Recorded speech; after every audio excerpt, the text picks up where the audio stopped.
ఎక్కువ మంది ప్రజలు ఆన్లైన్ మోసానికి గురైనట్లుగా కోస్తా అనే యాప్లో అధిక లాభాలు వస్తాయనే ఆశతోటి పెట్టుబడి పెట్టి కొంతకాలం కొంతమందికి ముందుగా పెట్టుబడి పెట్టిన వాళ్ళకు ఏదో కొంత రిటర్న్స్ వచ్చినాయని దానికి ఆశపడి మిగతా ఎక్కువ మంది దాంట్లో పెట్టి తర్వాత గత 2 రోజుల నుంచి ఆ యాప్ క్లోజ్ అయింది, అది పనిచేయట్లేదని ప్రజలందరూ చాలా పెద్ద మొత్తంలో మోసపోయినట్లుగా మీడియా ద్వారా పేపర్లలో సమాచారం అందుతుంది. దీని మీద విచారణ జరపడం జరుగుతుంది. ప్రజలందరూ కూడా అప్రమత్తంగా ఉండాలి.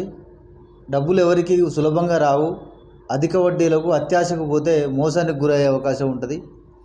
ఎట్టి పరిస్థితుల్లో కూడా ఎవరు కూడా అట్లా మోసానికి గురి కాకుండా ఉండాలి. అందరూ అప్రమత్తంగా ఉండాలి, జాగ్రత్తలు తీసుకోవాలి. ఒకవేళ మిమ్మల్ని ఎవరన్నా పలానా దాంట్లో పెట్టుబడి పెట్టండి అని చెప్పినట్లయితే, మిమ్మల్ని మోసపుచ్చినట్టుగా డైరెక్ట్గా ఏమైనా సమాచారం ఉన్నట్లయితే మా దృష్టికి తీసుకురండి. వెంటనే వారి మీద చట్ట ప్రకారం కఠిన చర్యలు తీసుకోబడతాయి. ఎవరు ప్రలోభ పెట్టినా కానీ అట్ట వ్యక్తుల్ని సహించేది లేదు, వాళ్ళ మీద చర్యలు తీసుకుంటాం.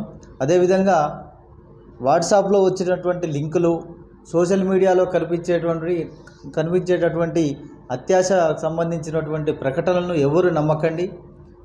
దయచేసి ప్రజలందరూ కూడా అప్రమత్తంగా ఉండి ఇలాంటి మోసాలకు గురి కాకుండా ఉండాలని, ఏమైనా ఉంటే వెంటనే పోలీసుకు సమాచారం అందించండి. మీ యొక్క డబ్బులు కనుక ఏమైనా పోయినట్లయితే ఇమీడియట్గా 1930 cyber crime helpline number 1930కు కంప్లైంట్ చేసినట్లయితే మీ యొక్క డబ్బులు మళ్ళీ తిరిగి వాపసు తెప్పించే విధంగా కూడా ప్రయత్నించడం జరుగుతుంది. ప్రజలందరూ కూడా ఈ విషయాన్ని దృష్టిలో పెట్టుకోగలని మనవి.